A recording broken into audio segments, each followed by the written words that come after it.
Les enfants de la rue sont des enfants qui vivent et travaillent dans les rues, souvent sans accès à l'éducation, à la santé et à la protection. Des enfants sont abandonnés, privés de cadre familial, car certains sont accusés de sorcellerie. Cette situation est amplifiée par un contexte de pauvreté généralisée qui touche le pays. Bien que d'autres personnalités du pays ont fourni des efforts en créant des centres de formation avec des enfants de la rue, quels sont les résultats ou à combien vaut les taux actuels? Dan Madika, président de la jeunesse de l'ICACI, revient sur cette question.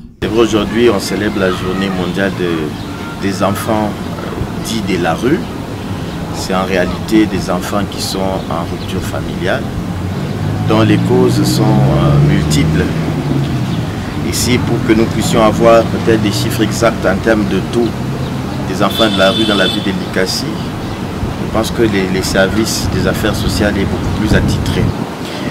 Mais quant à la pérennisation ou même à la difficulté d'encadrement de ces enfants-là, c'est qu'il y a un problème d'abord au niveau des familles, parce que ces enfants-là viennent des familles et ils viennent sur la rue qui appartient pratiquement à l'État, et notre État qui est suffisamment organisé prévoit le ministère des Affaires sociales pour pouvoir s'occuper de tous ces cas-là.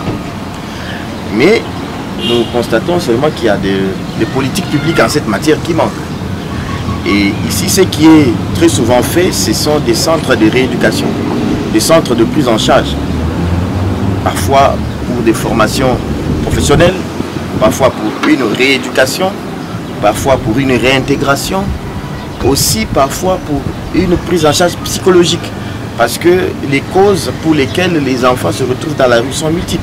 Il revient tout en donnant quelques conseils aux parents qui laissent leurs enfants dans la rue. Alors ici, il faudra qu'on interpelle à la fois l'État et les familles.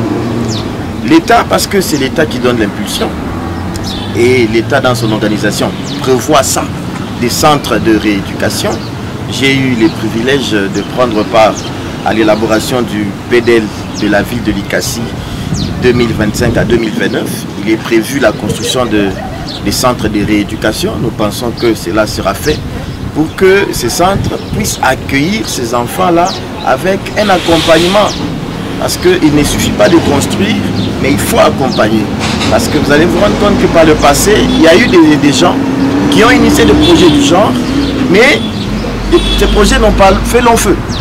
Donc il faut, au-delà de mettre en place des centres de rééducation, des maisons d'accueil, il faut un suivi pour que ces projets-là puissent rester pérennes et au-delà, interpeller, sensibiliser les familles à pouvoir prendre en charge ces enfants-là, qui sont bien sûr des richesses, parce que bon, tout enfant est une richesse, mais tout dépend de comment on encadre cette richesse.